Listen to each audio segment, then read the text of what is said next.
berharap komitmen yang dilakukan pemerintah Malaysia ini benar-benar bisa dijalankan. Dengan itikat baik kita lakukan untuk melakukan kerjasama ini untuk peningkatan perlindungan. Nah, dengan adanya kejadian ini ya kita meminta komitmen lagi. Apakah pemerintah Malaysia tetap memiliki itikat baik untuk bisa menjalankan MOU ini dengan baik, gitu kan?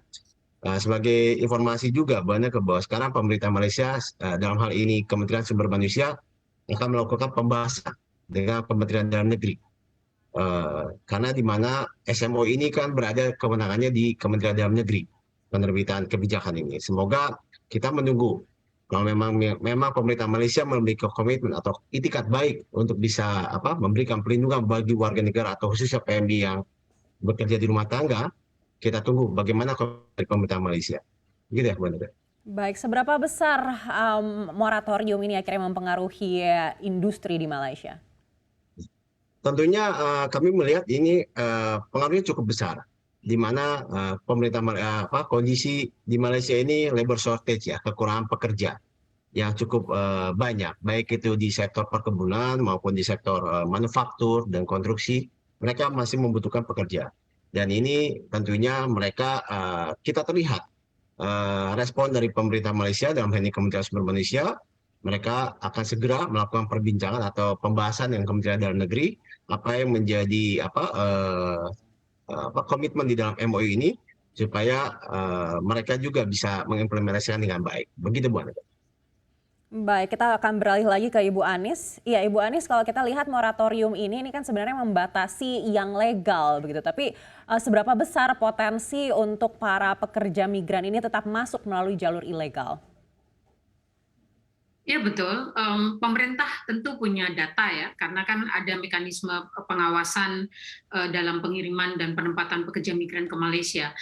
Seberapa saya kira ada atau tidak ada moratorium, jalur-jalur non prosedural, jalur tikus itu kan selalu ramai gitu, karena bahwa dalam kultur migrasi itu selalu ada yang namanya unprocedural migration gitu. Jadi apalagi kita itu kan titik-titik perbatasannya cukup banyak dengan Malaysia gitu, sehingga pasti akan ada tingkat ruang-ruang bocor gitu ya, bagaimana jalur-jalur yang selama ini kurang terpantau itu akan dipakai gitu ya sebagai pintu masuk untuk tetap masuk ke Malaysia meskipun kita sedang moratorium gitu. Nah ini menurut saya ada beberapa hal yang perlu diperhatikan pemerintah. Pertama, bagaimana meningkatkan upaya pengawasan di titik-titik perbatasan antar dua negara gitu. Karena sekali lagi perbatasan laut kita itu cukup banyak gitu ya, dan cukup sederhana untuk masuk ke Malaysia, cukup 15 menit gitu ya dengan kapal cepat gitu, sehingga ini perlu dipantau, ada instrumen yang diperkuat gitu ya semasa kita moratorium. Yang kedua adalah bagaimana mengencangkan sosialisasi dan pemantauan di wilayah-wilayah basis komunitas di mana pekerja migran kita berasal.